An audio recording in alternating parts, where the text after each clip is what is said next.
Welcome to today's 3D print. Today we're going to deal with the Artillery SWX1 Sidewinder, so stay tuned.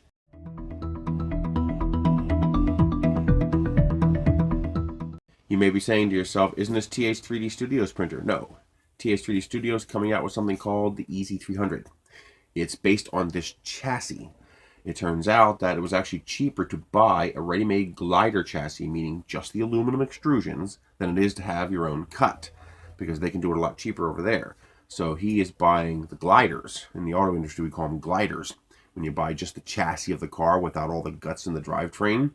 So he bought gliders, and then he's putting his own steppers, electronics, LCD, etc. into it. And all he got from them was the chassis. And this is the actual company that was providing that chassis. They also have their own printer, of course, and that is this one, the Sidewinder. So let's get into it. We're going to open this thing up.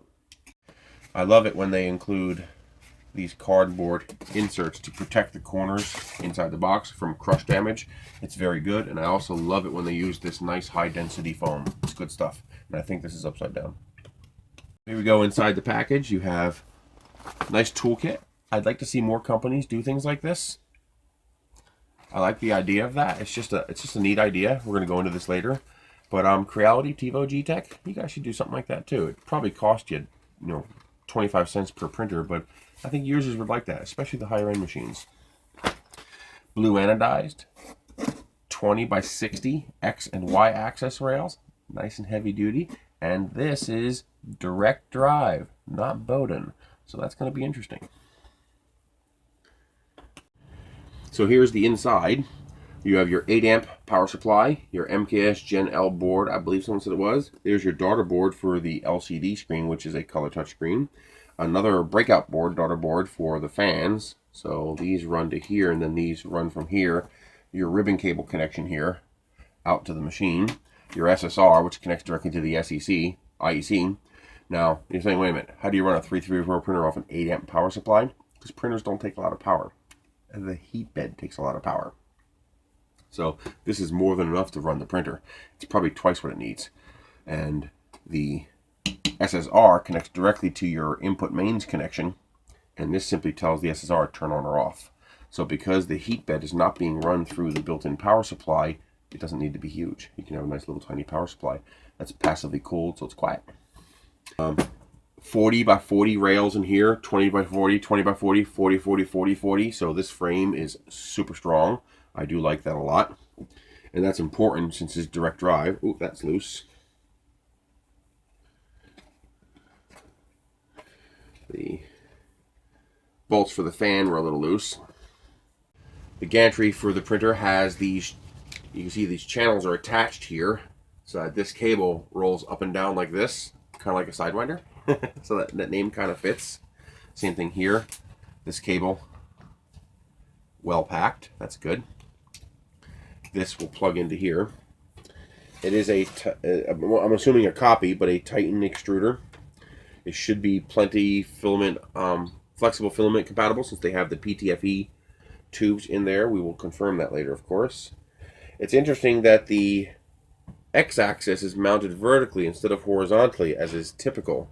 And that is way too loose. I'm guessing I'm going to have the same problem they did. Yes, this is backwards. I got to tell them how to correctly put those belts on. So the same problem he had. The belt is backwards. Instead of the teeth lining up with the teeth so it locks itself in place, they have the smooth side against the smooth side. So it pulls itself loose. So this is your gantry that you will attach to the printer. You can see the flat ribbons that they use to attach everything together. I did have to reverse the belt direction because they had the belt smooth on smooth instead of gear on gear, teeth on teeth, which is not what you want.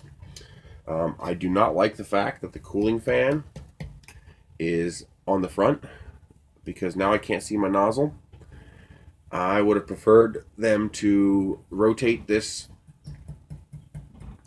heatsink 90 degrees and put a 40 by 10 blower on top, blowing straight through the heatsink, and then mount this on the side. Just because I'd like to see what the printer is doing, and to do that I need to see the nozzle. Not a huge deal, just a nitpick. I like to see what I'm working on. You know, they give you an LED to light up your nozzle, but then this thing's blocking it, so you can't see the nozzle anyway. And I like the blue anodized. I like when companies do that. It makes the machine look nicer. And I don't have a problem with that. Okay. I don't see any other major issues. I do not like the belt drive and gears up top. I may remove that if they become a problem, but I'm going to leave them. We'll see what happens. Just like the TiVo Flash that had the same type of setup, I'm just going to get rid of it if it causes me any trouble. But let's get this assembled. It's very simple. 4 bolts attach this to that. Plug in the wires. Put the spool holder on top, and you're done. It's a very, very simple assembly. Let's see what's in the goodie bag. So, a piece of covering tape. I think you use that to cover up the panels like it has here. This tape that actually holds this up against here for part of the travel. I believe that's what this is. A spare ribbon cable. That is nice to include. A bunch of wheels. I'm not entirely sure why they include spare wheels. This is what you put the bearings in. Most likely because they have a tendency to over-tighten them, so they wear out. If you don't over-tighten them, they won't wear out. Include long wrenches. Come on, don't chintz out. You got this nice bag, don't chintz out. It's got a spare RGB LED. Probably because it's close to the hot end, it might get too hot, but I would like to see you include a white one. This way we get a little brighter. USB cable and a 1 GB flash drive. Real cheap flash drive, but it is aluminum, but you know, it's a cheap 1 GB flash drive. But there you go, that's what's inside the little bag. I like that. More people should start doing that. We won't use these, they're too small.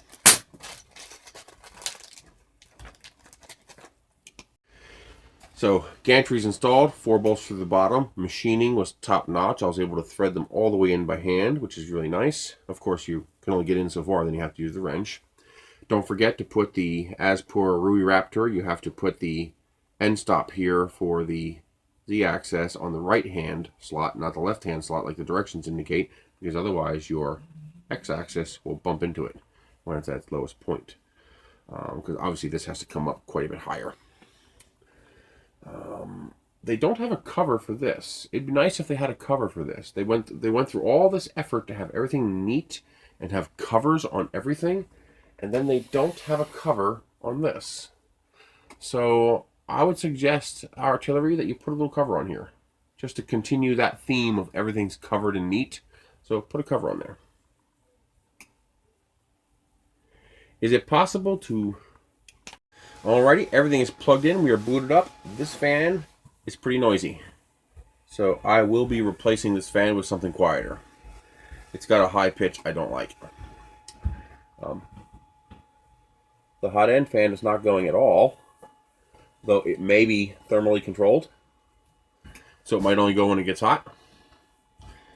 I can't talk about shipping speed because it doesn't apply to you. They DHL shipped me this, so I imagine it came from me a lot faster than it would for you if you ordered one. So here is the, let me do another video. So, printer's assembled, we're ready to go.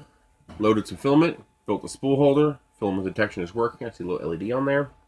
Here's your little bit of plastic porn for you guys. I know you guys like this, you weirdos. Yeah, you get off on some weird stuff, you guys. Ew. Stay tuned while I get this thing leveled.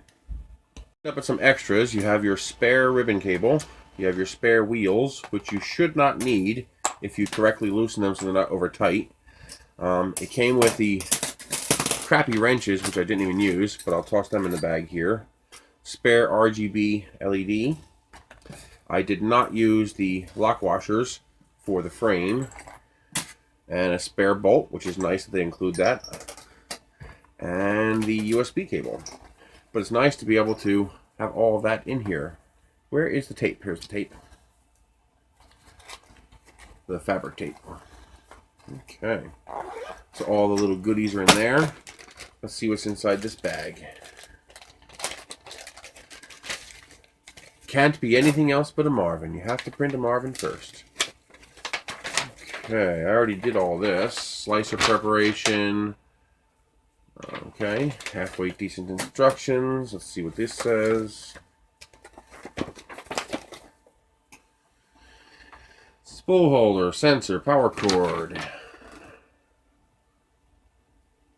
Adjusting tension. Controlling LED. Installing ribbon cable.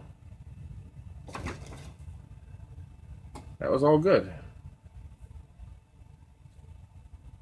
Except for the instructions telling you to use the left-hand slot. Don't. Use the right-hand slot. On here, for the end stop, use the right hand.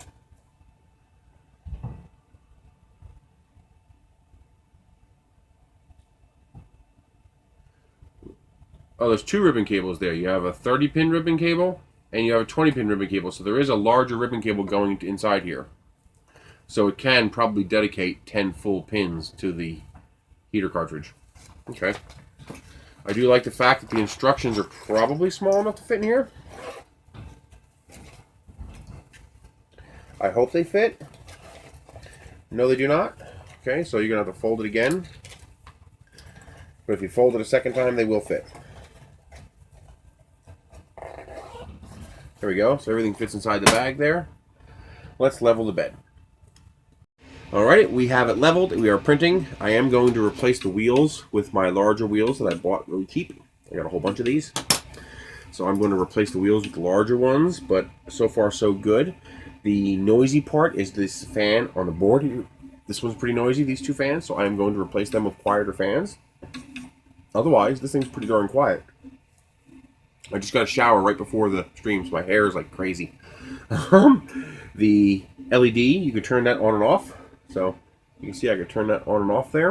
And you can even change the color, but not while printing. That's pretty cool. So stay